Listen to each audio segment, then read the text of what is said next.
Je ne suis pas du tout spécialiste de la Russie, mais plutôt du Proche-Orient et du monde balkanique, mais en espèce, comme nous faisons, nous avons un colloque relatif à la géopolitique malgré tout, il faut faire un petit peu d'histoire et j'ai proposé de m'intéresser aux accords Sykes-Picot, qui sont en fait des accords parfaitement méconnus. Je ne parle pas de la carte des accords Sykes-Picot. Ça, on a à peu près en mémoire le partage de l'Empire ottoman, en tout cas le plan de partage de l'Empire ottoman, préparé par les Britanniques, surtout les Français, les Italiens et les Russes, dans une moindre mesure. Mais ce qu'on sait peu, c'est que ce sont des accords qui sont des accords mornés.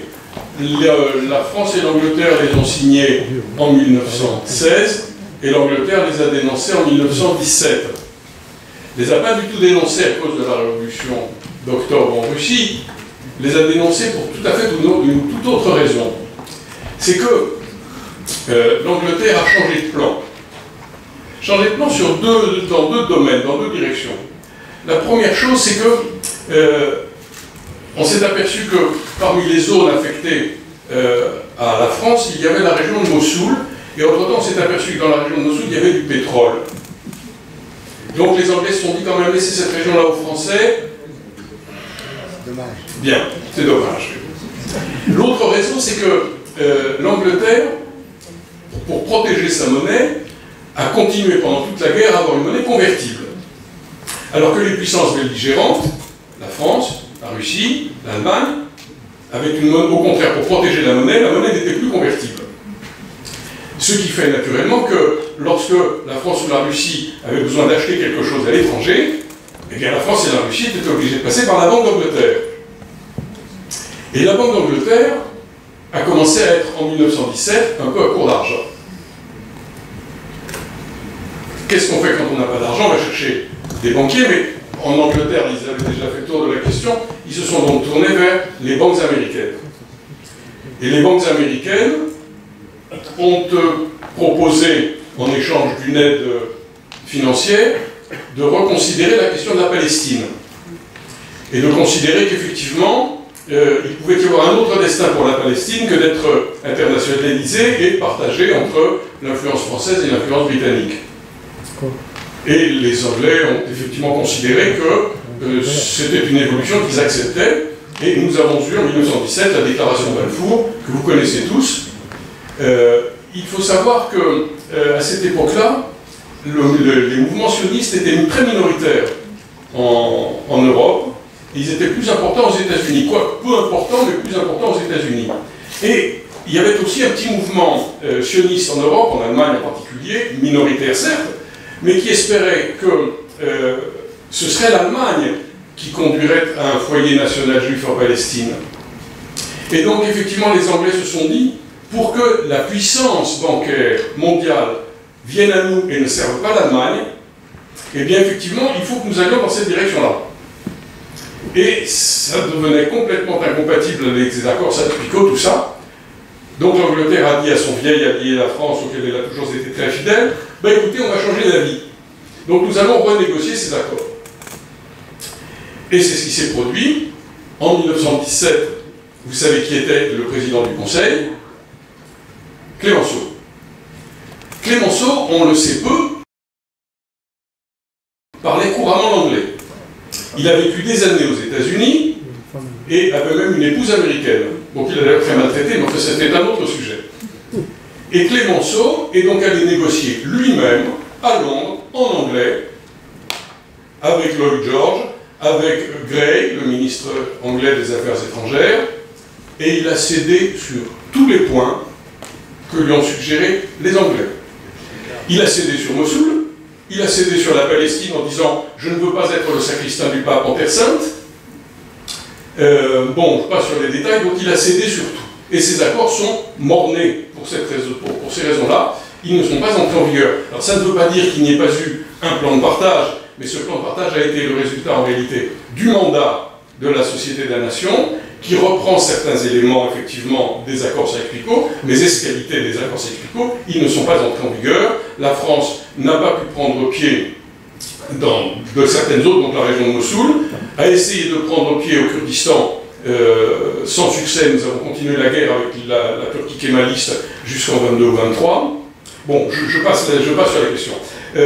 Ça intéresse la Russie parce que la Russie était partie prenante à ces accords. La Russie était prévu qu'elle obtienne l'Arménie ottomane, pas l'Arménie, pas la petite Arménie, pas la Cilicie, qui aurait été en théorie française, et également la province d'Erzurum au sud-ouest d'Erevan. C'est vers le Kurdistan. Bon.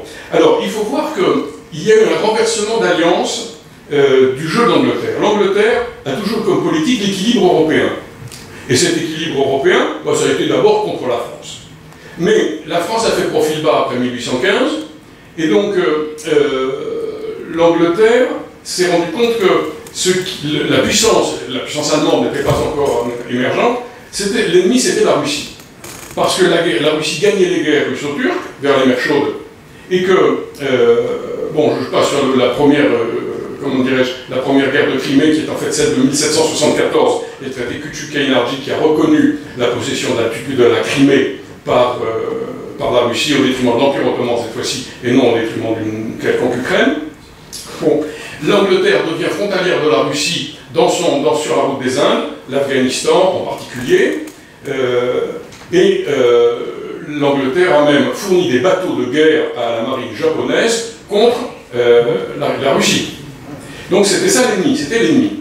Le renversement des alliances, il est venu au début du XXe siècle parce que l'Allemagne, le Kaiser, a effectivement modernisé sa marine.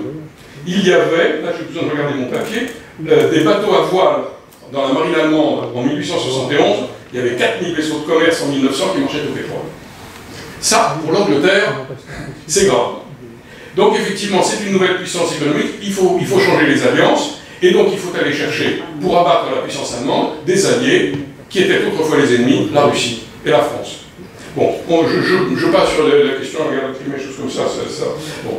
Alors, qu'est-ce qui s'est produit en Angleterre? Il y a eu apparition d'une petite coterie britannique qui a pris naissance au moment de la guerre des bourgs, mais qui ensuite a préparé une guerre contre l'Allemagne. Préparée en secret, y compris du cabinet britannique. Cette petite coterie, c'était Alfred Milner, que vous connaissez probablement déjà, Grey, ministre des Affaires étrangères, Churchill, et même Edward VII. Et ils ont préparé la guerre en secret, ils ont fait un certain nombre d'accords secrets. Les accords Sykes-Picot ne sont pas les seuls, il y en a eu d'autres. Bon, je ne suis pas sur lesquels, parce que là, il faudrait un petit peu plus de temps. Et en particulier, ces accords secrets ont amené à corrompre des hommes politiques français et russes. Parmi les Français, Paul Cambon, notre ambassadeur à Londres, le ministre Delcassé et le président de la République, Poincaré. Poincaré, dont la campagne électorale a été financée par de l'argent britannique, parce que c'était un va-t-en-guerre. On dit même peut-être que Clémenceau, mais ça je n'ai pas trouvé de traces le disant, que Clémenceau aussi aurait été intéressé. Mais ça, je ne sais pas. Je vous le dis comme une des solutions possibles. Alors, maintenant, pourquoi la Russie a-t-elle joué le jeu britannique? Corruption de ses hommes politiques, Alexandre Wisniewski par exemple, ambassadeur à Copenhague en 1903, corrompu parce qu'il avait un niveau de vie très important de grosses dettes, l'Angleterre a payé ses dettes. Ensuite, il a été ministre des Affaires étrangères 1906-1910, puis ambassadeur à Paris 1910-1916. Pour préparer la guerre, c'était le poste idéal. Et il a été le mentor de son successeur, Sergei Sazonov, ministre des Affaires étrangères 1910-1916. Ensuite, il sera ambassadeur à Londres. Bon, donc, ça ce sont des raisons internes qui ont poussé la Russie dans le camp de la guerre. Mais il y a aussi des raisons externes. Alors, les raisons externes, là encore je vais aller très vite parce que sinon on va me taper dans le micro, c'est que la Russie, alors vous avez entendu parler bien sûr du Bagdad Ban, c'est-à-dire de la ligne de chemin de fer qui devait relier la ligne de chemin de fer allemande, qui devait relier les 3 B, Berlin, Byzance, Bagdad, mais en réalité Hambourg, Byzance et Bassora, et peut-être même le Koweït. C'est pour ça d'ailleurs que l'Angleterre s'est emparée du Koweït tout de suite, au début de la guerre de 14, et qui a séparé le Koweït du reste de l'Irak. Je veux dire, la réclamation de Saddam Hussein sur l'Irak, sur le Koweït, n'était pas historiquement absurde. Elle était politiquement, naturellement, c'était pas le moment, mais cette justification était historiquement logique. Bien. Alors, ce Bagdad Ban, en fait, avait un concurrent que personne ne connaît, c'est le chemin de fer russe. Parce que tout le monde connaît le transsibérien, Saint-Pétersbourg, Moscou, Vladivostok. Ah oui, mais il y avait une autre ligne. Une ligne, cette fois-ci, qui descendait vers le sud.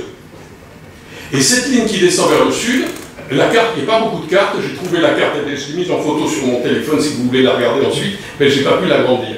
C'est une ligne de chemin de fer qui descend, donc qui va jusqu'à Bakou, qui s'arrête à Bakou, bien entendu, à cause de la Caspienne. Le chemin de fer reprend ensuite et redescend jusqu'à Merv. Il continue encore jusqu'en Afghanistan, il s'interrompt en Afghanistan et la ligne reprend jusqu'à Karachi. Et il y a ensuite une autre ligne qui continue vers l'ouest, mais j'avoue que je me rappelle vers l'est, excusez-moi, je vais vous dire le nom, parce que je ne le sais pas par cœur. Non, c'était Hoche. OCH, en tout cas c'est écrit OCH sur la carte de 1903 que j'ai eu l'occasion de consulter, qui se trouve dans le... sud du Kyrgyzstan. Comment ? Au sud du Kyrgyzstan. Voilà, qui se trouve dans l'excellent livre de Pierre Hillard, L'Atlas du mondialisme, elle s'y trouve page 126 ou quelque chose comme ça. Voilà. Alors, donc les Russes effectivement, ont vu le projet de cette ligne comme une grande concurrence pour la leur, parce qu'à cette époque-là déjà, la Russie exportait 19% de la production mondiale de pétrole. 19%, c'est énorme. Et effectivement, la ligne concurrente que prévoyait de construire l'Allemagne jusqu'au puits de pétrole de Mésopotamie, effectivement, ça coupait l'accès, en tout cas un accès direct, du pétrole russe vers les pays d'Europe de l'Ouest, France, Allemagne, Angleterre, etc., ce que vous voudrez. Et donc, effectivement, l'implication de la Russie s'explique pour ces raisons-là. Alors, à la fois la corruption des dirigeants, qui ont joué le jeu de la guerre anglaise contre le tsar. Le tsar Nicolas II n'était pas du tout chaud pour partir en guerre, il a d'ailleurs des ordres des contre-ordres, et Sazonov, au moment même de la mobilisation en 14, a plus outrepassé. Le tsar était hésitant, on le sait, il a à un moment donné donné le contre-ordre de la mobilisation, puisque comme on sait, la mobilisation c'est la guerre. Or, il a effectivement écouté des ambassades venant du Kaiser, c'est-à-dire venant d'Allemagne, et il a dit, bon, je lève l'ordre de mobilisation, voir si on peut sauver la paix. Et Sazonov a pris l'ordre du tsar, mais ne l'a jamais fait exécuter. Il a dit, non, on continue la mobilisation. S'explique par ces éléments de corruption. Voilà, je ne vais pas continuer parce que ce serait un petit peu long d'expliquer tout ça, mais ça a besoin d'être quand même rappelé pour un peu contextualiser aussi les questions d'aujourd'hui, parce que les questions de pétrole, les questions de gazoduc ont remplacé naturellement maintenant les questions de chemin de fer, mais nous avons toujours, pour comparer avec aujourd'hui, les intrigues bellicistes anglo-saxonnes qui sont toujours les mêmes, et ces anglo-saxons sont très déterminés, sont très à tout, ne respectent pas les accords passés, et nous sommes prisonniers, en fait, comme en 1914, du jeu d'alliances automatiques qui conduisent à des guerres en réalité qui nuisent à tout le monde, sauf aux intérêts d'une oligarchie anglo-saxonne déterminée. On manipule l'opinion, les buts de guerre sont dissimulés, etc. Voilà. Je vous remercie de m'avoir écouté. Et